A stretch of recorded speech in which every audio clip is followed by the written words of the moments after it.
Pilate gathered the chief priests, the rulers, and the people together. He said to them, "You brought me this man as an insurrectionist. I've questioned him here in your presence and found no basis for a charge against him.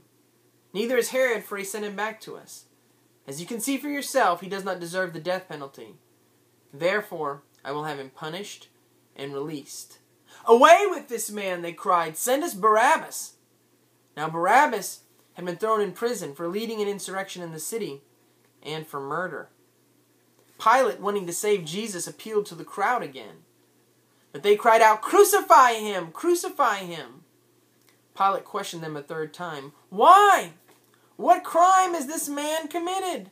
I can find no basis for the death penalty him. Therefore I will have him punished and released."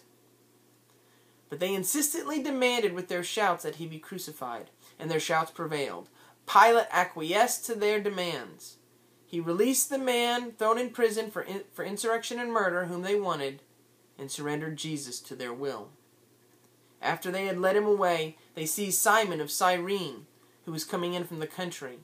They put the cross on him and had him follow behind Jesus. A large number of people followed behind him, including women who wept and mourned for him.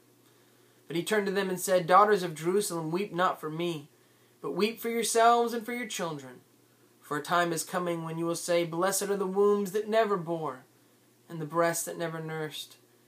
And they will say to the mountains, 'Fall on us,' and to the hills, 'Cover us.' For if men do these things when the time is green, what will happen when it is dry?" They led away 2 men, both criminals, to be executed with him. When they came to the place called the Skull, there they crucified him, and the criminals with him, one on his right and one on his left.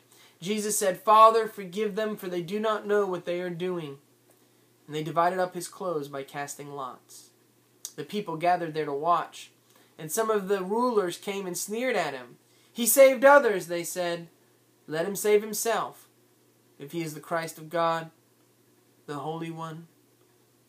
Some of the soldiers also came up to him and mocked him. They offered him vinegar wine and said, "If you're the king of the Jews, save yourself." Above him hung a sign, "This is the King of the Jews." One of the criminals who hung there also began to hurl insults at him. He said, "Aren't you the Christ? If so, save yourself and us."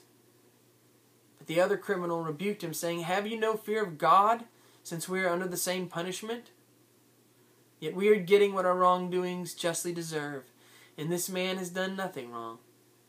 He said, "Jesus, remember me when you come into your kingdom." Jesus answered, "I tell you the truth, this day you will be with me in paradise." It was the 6th hour, and darkness covered the earth until the 9th hour, for the sun had gone out, and the curtain in the temple was torn in two. And Jesus cried out with a loud voice, "Father, into your hands I commend my spirit." And with these words, he breathed his last. The centurion, looking upon what happened, praised God, saying, "Surely this was a righteous man." Those who had gathered to witness these events saw these things and went away beating their breasts and mourning.